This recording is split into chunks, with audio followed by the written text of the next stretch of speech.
ഈശോ മിശിഹായ്ക്കും സ്തുതിയായിരിക്കട്ടെ. എൻ്റെ പേര് ഫാദർ മാത്യു ഏലന്താനം.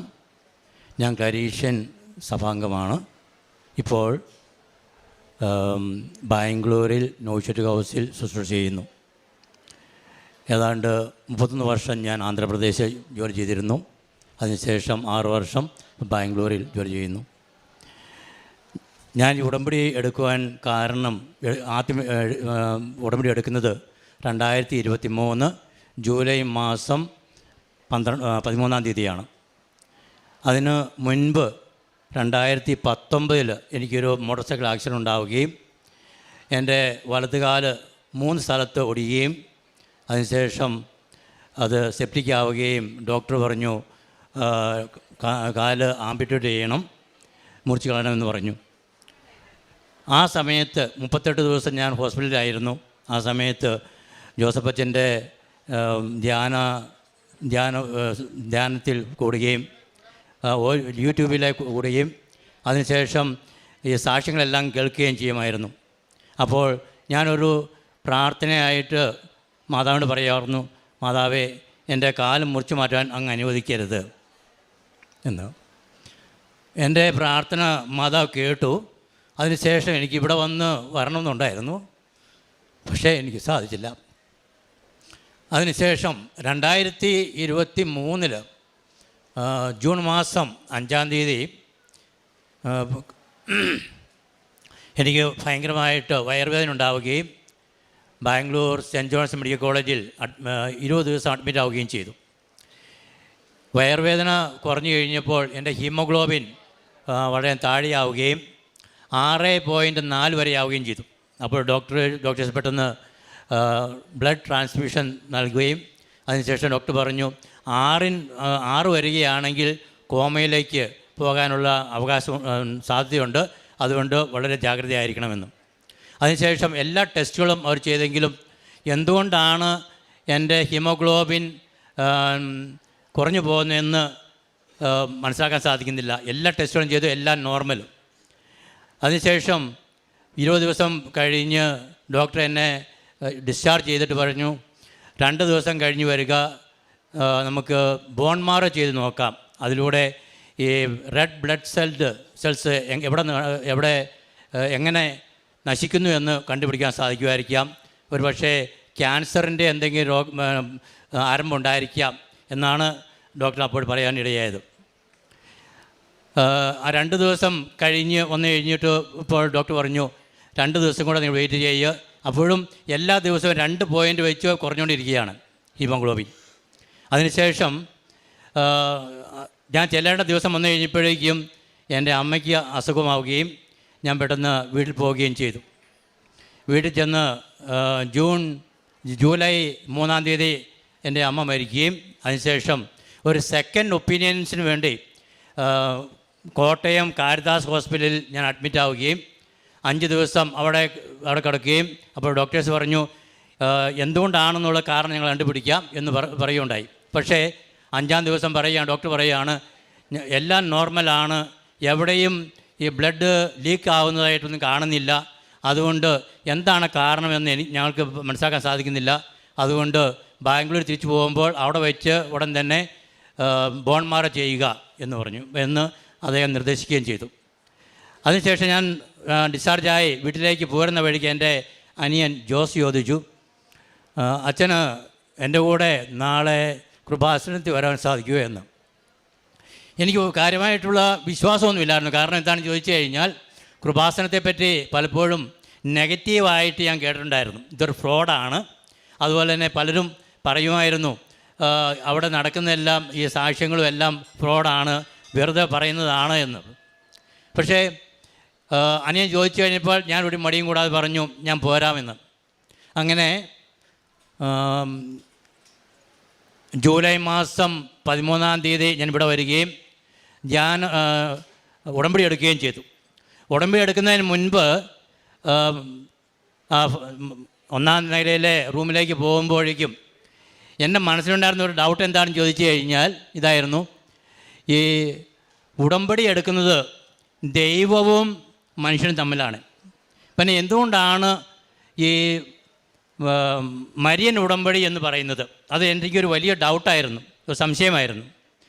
കാരണം സ്ക്രിപ്ചറലായിട്ട് നോക്കിയാലും അബ്രാഹവും ദൈവമായിട്ടും ഇസ്ഹാഖും ദൈവമായിട്ടും യാക്കോബും ദൈവമായിട്ടും അതുപോലെ തന്നെ മോസസും ദൈവമായിട്ടുമാണ് ഉടമ്പടി എടുത്തിരിക്കുന്നത്.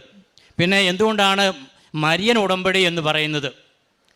അതുകൊണ്ട് ആ ഹോളിൽ പോയി ഞാൻ ഇരിക്കുമ്പോൾ അച്ഛൻ്റെ ആദ്യത്തെ ടോക്കിൽ പറയുകയാണ്, നിങ്ങൾ വിചാരിക്കുമായിരിക്കും എന്തുകൊണ്ടാണ് മരിയൻ ഉടമ്പടി എന്ന് പറയുന്നതെന്ന്.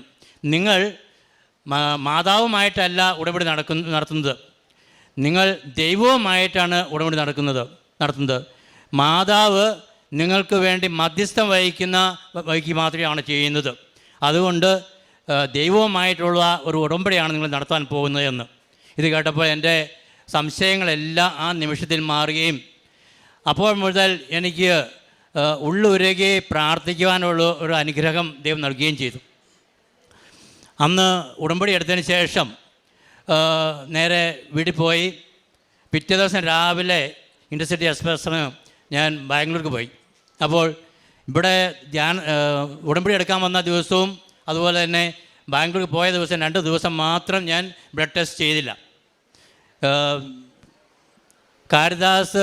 കോട്ടയം കാരിദാസ് ഹോസ്പിറ്റലിൽ നിന്നും 12-ാം തീയതി എന്നെ ഡിസ്ചാർജ് ചെയ്യുമ്പോൾ എൻ്റെ ഹീമോഗ്ലോബിൻ 7.8 അങ്ങനെ ഞാൻ ജൂലൈ 15-ാം തീയതി 2023 ജൂലൈ 15-ാം തീയതി ഞാൻ ബാംഗ്ലൂരിൽ സെൻറ്റ് ജോൺസ് മെഡിക്കൽ കോളേജിൽ ചെന്ന് എൻ്റെ ബ്ലഡ് ടെസ്റ്റിന് വേണ്ടി കൊടുത്തു. 9:30 ആയപ്പോൾ ഡോക്ടർ എന്നെ പ്രത്യേകമായിട്ട് വിളിച്ചു കഴിഞ്ഞിട്ട് അപ്പോൾ ഞാൻ പറഞ്ഞു ഇങ്ങനെ സെക്കൻഡ് ഒപ്പീനിയന് വേണ്ടി ഞാൻ കാരിദാസ് ഹോസ്പിറ്റലിൽ പോയായിരുന്നു. എൻ്റെ ചാർട്ടെല്ലാം കാണിച്ചു കൊടുത്തു, ഈ ബ്ലഡ് എന്തുമാത്രം കുറഞ്ഞിട്ടുണ്ടെന്നും എല്ലാം. അത് കഴിഞ്ഞിട്ട് അദ്ദേഹം നോക്കിയിട്ട് പറഞ്ഞു, അച്ഛൻ കാരിദാസ് ഹോസ്പിറ്റലിൽ നിന്നും ഡിസ്ചാർജ് ചെയ്യുന്ന ദിവസം 7.8 അത് ഇന്ന് 8 ആയിട്ടുണ്ട്, 2 പോയിൻ്റ് കൂടിയിട്ടുണ്ട്. അതുകൊണ്ട് 2 ദിവസം കൂടി വെയിറ്റ് ചെയ്യുക, അതിനുശേഷം ബോൺ മാറോ ചെയ്യാം എന്ന്. അന്ന് മുതൽ എല്ലാ ദിവസവും ഞാൻ വേറെ മരുന്നുകളോ ഒന്നും ഞാൻ കഴിച്ചില്ല. അന്ന് മുതൽ എല്ലാ ദിവസവും 2 പോയിൻ്റ് വീതം കയറിയാണ് ചെയ്തത്. ഇന്ന് കഴിഞ്ഞ വെള്ളിയാഴ്ച ഞാൻ ചെയ്ത് കഴിഞ്ഞപ്പോൾ കാണുന്നത് 14.7 എൻ്റെ ഹീമോഗ്ലോബിൻ. ദൈവം ചെയ്ത ഈ വലിയ അനുഗ്രഹത്തിന് ദൈവത്തിന് യേശുവിനും അതുപോലെ തന്നെ മാതാവിനും വളരെയധികം നന്ദി പറയുന്നു. അതുപോലെ തന്നെ വേറെ ഞാൻ ഉടമ്പടി പുതുക്കിയ സമയത്ത് വേറെ പല എൻ്റെ ആവശ്യങ്ങൾ ഞാൻ കൊടുത്തിരുന്നു. ഒന്നാമത് എനിക്ക് ജോയിൻറ്റ് പെയിൻസ് ഉണ്ടായിരുന്നു. എൻ്റെ എല്ലാ ജോയിൻറ്റ്സും വളരെ പെയിനായിരുന്നു. അപ്പോൾ ഈ തൈലവും അതുപോലെ തന്നെ ഉപ്പും ഉപയോഗിച്ചതുകൊണ്ട് ആ വേദന എല്ലാം മാറിക്കിട്ടി. അതുപോലെ തന്നെ എനിക്ക് ഷുഗർ എന്ന് പറഞ്ഞു കഴിഞ്ഞാൽ 17 വർഷമായിട്ട് ഷുഗർ. അപ്പോൾ 525 അപ്പോൾ ഏതാണ്ട് കോമയിലേക്ക് പോകാനുള്ള സാധ്യത ഉണ്ടായിരുന്ന ആ സമയത്തും 3 പ്രാവശ്യം ഇൻസുലിൻ എടുക്കുമെങ്കിലും എന്ന് പറഞ്ഞാൽ രാവിലെയും ഉച്ചയ്ക്കും 15 യൂണിറ്റും വൈകുന്നേരം 10 യൂണിറ്റും എടുത്താലും അത് 260 280 വന്ന് നിൽക്കുമായിരുന്നു, ഒട്ടും കുറയുന്നില്ലായിരുന്നു. എന്നാൽ ഈ തൈലം ഉപയോഗിക്കുകയും ഉപ്പ് ഉപയോഗിക്കാൻ തുടങ്ങിയപ്പോൾ തൊട്ട് ഞാൻ ഈ ഇൻസുലിൻ ഉപയോഗിക്കുന്നത് ഇപ്പോൾ രാവിലെ 15 വൈകുന്നേരം 15 ഉള്ളൂ. പക്ഷേ അത് എൻ്റെ ഷുഗർ 113 കുറഞ്ഞു. മാതാവും ഈശോയും ചെയ്ത വലിയ ഈ അത്ഭുതത്തിന് ഞാൻ നന്ദി പറയുന്നു. അതുപോലെ തന്നെ എനിക്കുണ്ടായിരുന്ന ഈ ഗ്യാസ്ട്രിക് പ്രോബ്ലംസ് ഉണ്ടായിരുന്നു. അത് പൂർണ്ണമായിട്ട് മാറ്റി തന്നു ഈ തൈലവും ഉപ്പും ഉപയോഗത്തിലൂടെ. അതുപോലെ തന്നെ പൈൽസും അതുപോലെ തന്നെ അൾസറും ഉണ്ടായിരുന്നു. ഇത് പൂർണ്ണമായിട്ടും ഞാൻ വേറെ മരുന്നൊന്നും ഉപയോഗിച്ചില്ല, പൂർണ്ണമായിട്ടും എനിക്ക് മാറ്റിത്തരികയുണ്ടായി. ഇനി എൻ്റെ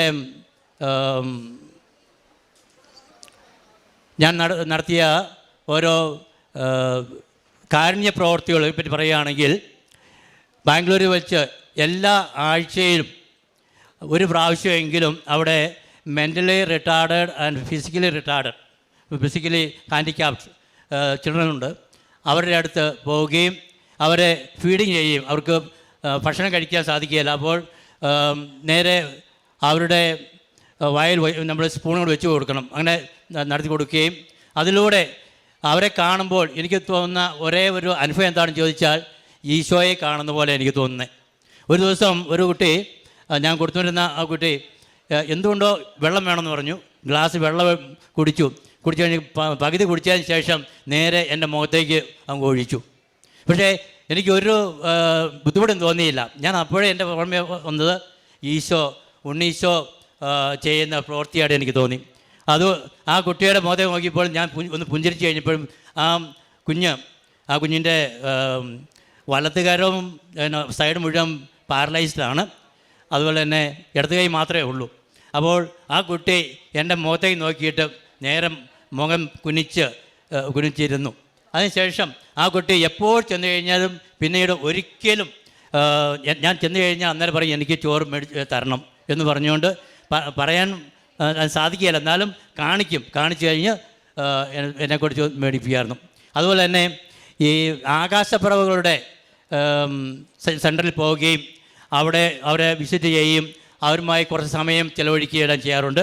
അതുപോലെ തന്നെ ഓൾഡ് ഏജ് ഹോമിൽ പോയി അവരുമായി സംസാരിക്കുകയും അവരുടെ ആ ബുദ്ധിമുട്ടുകളെല്ലാം കേൾക്കുകയും അവരെ സമാധാനിപ്പിക്കുകയും ഒക്കെ ചെയ്യാറുണ്ട്. ഇങ്ങനെ അതുപോലെ തന്നെ എൻ്റെ വേറെ പ്രവർത്തികൾ പറയുമ്പോൾ ഇവിടുന്ന് വാങ്ങിക്കുന്ന പത്രം അത് മലയാളത്തിലും ഇംഗ്ലീഷിലും തമിഴ്, കന്നഡ, തെലുങ്ക്, ഹിന്ദി ഈ ലാംഗ്വേജിലുള്ള എല്ലാം ഓരോ കെട്ട് പത്രങ്ങൾ കൊണ്ടുപോവുകയും എല്ലാവർക്കും എൻ്റെ അനുഭവം അവർക്ക് പറഞ്ഞതിന് ശേഷം അവർക്ക് കൊടുക്കുകയും അതുപോലെ തന്നെ അതിന് മുൻപ് പ്രാർത്ഥിച്ച് ഈ തൈലവും ഉപ്പും അതിൽ വിതറുകയും ചെയ്ത് കൊടുക്കാറുണ്ട്. അപ്പോൾ അതിലൂടെ ദൈവം എനിക്ക് വളരെയധികം അനുഗ്രഹങ്ങൾ നൽകുകയുണ്ടായി. അതുപോലെ തന്നെ ഇനി വേറൊന്ന് പറയുകയാണെങ്കിൽ, ഒരിക്കൽ ഞാൻ ഒരു ടാക്സിയിൽ പോരുമ്പോൾ ആ ടാക്സി ഡ്രൈവറുമായിട്ട് സംസാരിക്കുകയും ആ ടാക്സി ഡ്രൈവർക്ക് ഈ യേശുവിനെ പറ്റിയും പ്രത്യേകിച്ച് ഈ കൃപാസനത്തിൽ നടക്കുന്ന വലിയ വലിയ കാര്യങ്ങളെക്കുറിച്ച് അദ്ദേഹത്തിന് പറഞ്ഞു കൊടുക്കുകയും ചെയ്തു. അപ്പോൾ ഒരു ഹിന്ദു ആയിട്ടുള്ള ആ മനുഷ്യൻ പറയുകയാണ്, അച്ഛാ എൻ്റെ അയൽവക്കത്തുള്ള ഒരു ക്രിസ്ത്യാനികളാണ്, അവരിങ്ങനെ പറഞ്ഞു കണ്ടിട്ടുണ്ട്, പക്ഷേ ഇങ്ങനെ ഒരു അത്ഭുതം നടക്കുന്നുണ്ടെന്നുള്ളത് ഞാൻ ആദ്യമാണ് അറിഞ്ഞത്. യേശു ആണ് ശരിയായിട്ടുള്ള നിജമായിട്ടുള്ള രക്ഷകൻ എന്ന് ആ മനുഷ്യൻ ഏറ്റവും അവസാനം പറയുകയുണ്ടായി. അതുപോലെ തന്നെ ഈ എൻ്റെ ആധ്യാത്മിക ജീവിതത്തിൽ വളരെയധികം അനുഗ്രഹങ്ങൾ ദൈവം നൽകി. പ്രത്യേകിച്ച് ഞാൻ 6 കാര്യങ്ങൾ എഴുതിയതിൽ ഒന്ന് പരിശുദ്ധാത്മാവോടെ നിറയ്ക്കണമെന്നും, രണ്ടാമത്തെ വിശുദ്ധിയിലും വിശ്വസ്തയിലും വളരെ ഞാൻ തരണമെന്നും, ഇത് രണ്ടും വെച്ചതിന് ശേഷമാണ് എൻ്റെ ഹീമോഗ്ലോബിൻ നോർമലാക്കി തരണമെന്നും, ഷുഗർ, BP, കൊളസ്ട്രോൾ ഇതെല്ലാം നോർമലാക്കി തരണമെന്നും ഞാൻ എഴുതി വെച്ചത്. അപ്പോൾ ദൈവം എനിക്ക് ഇതിനു വേണ്ടി വളരെ അനുഗ്രഹം നൽകുകയും അതുപോലെ തന്നെ ഈ എൻ്റെ ഞാൻ വിശ്വബലി അർപ്പിക്കുമ്പോൾ ഭക്തിയോടുകൂടി അർപ്പിക്കുവാനുള്ള അനുഗ്രഹം ദൈവം എനിക്ക് നൽകി. അതുപോലെ തന്നെ ജപമാല ജപമാല നമ്മൾ ചെല്ലുമ്പോൾ അത് വളരെയധികം ഭക്തിയോടുകൂടി ധ്യാനിച്ചും ചെല്ലാനുള്ള അനുഗ്രഹം ദൈവം എനിക്ക് നൽകി. അതുപോലെ തന്നെ എൻ്റെ എല്ലാ 2 ആഴ്ചകളിലും ഞാൻ 2 ആഴ്ചയിലെങ്കിലും ഒരിക്കലെങ്കിലും ഞാൻ കുമ്പസാരിക്കുവാനും അതുപോലെ കൂടുതൽ ദൈവമായിട്ട് അടുക്കുവാനുള്ള അനുഗ്രഹം ദൈവം നൽകിയുണ്ടായി.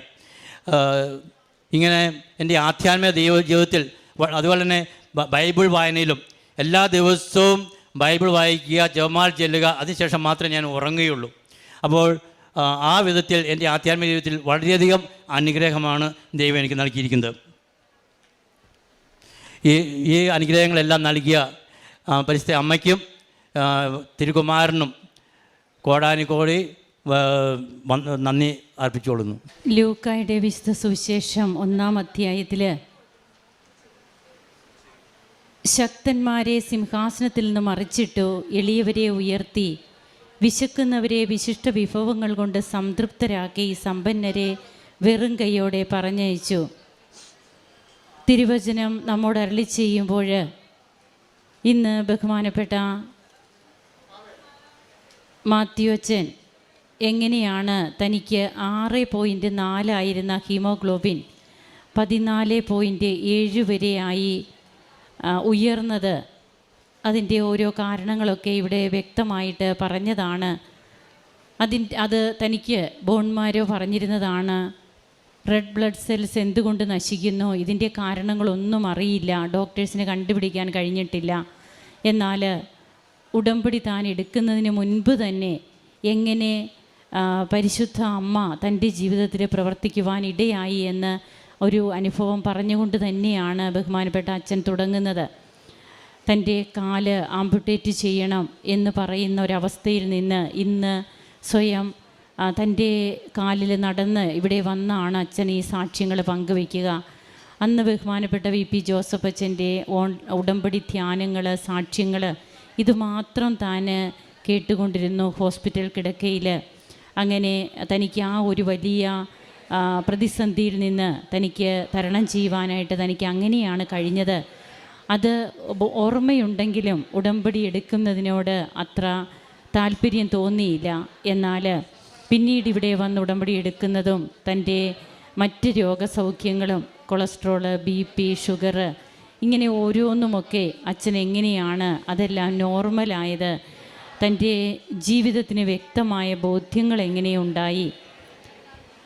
ഇന്ന് എത്രയോ അഭിഷിക്തരും സന്യസ്തരുമൊക്കെ ഈ തിരുവൾത്താരയിൽ ഇവിടെ സാക്ഷ്യങ്ങൾ പങ്കുവയ്ക്കുന്നുണ്ട്.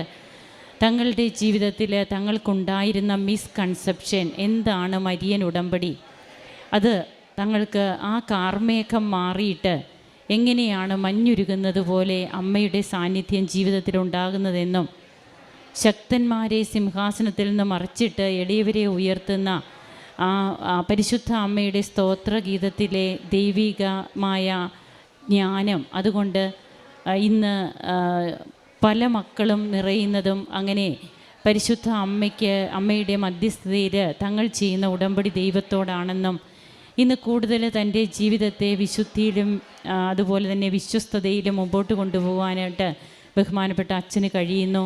പല ഭാഷകളിൽ കൃപാസന പത്രം തൻ്റെ അനുഭവം പങ്കുവെച്ച് എല്ലാവർക്കുമായിട്ട് അച്ഛൻ പങ്കുവയ്ക്കുന്നു. അതുപോലെ എവിടെയൊക്കെ തനിക്ക് ചാൻസ് കിട്ടുന്നോ അവിടെയൊക്കെ ക്രിസ്തുവിനെ അച്ഛൻ പകരുകയാണ്. അങ്ങനെ തനിക്ക് കിട്ടിയ ദൈവാനുഭവങ്ങൾ ഏറ്റവും നന്ദിയോടെ അൾത്താരയിൽ പങ്കുവയ്ക്കുന്ന ബഹുമാനപ്പെട്ട അച്ഛനോടൊപ്പം നമുക്കും കരങ്ങളടിച്ച് ഈശോയ്ക്കും അമ്മയ്ക്കും നന്ദി പറയാം, ദൈവത്തെ ആരാധിക്കാം, മഹത്വപ്പെടുത്താം. അത്യപൂർവ ദൈവാനുഭവങ്ങൾ ഇനി നിങ്ങൾക്കും സ്വന്തം.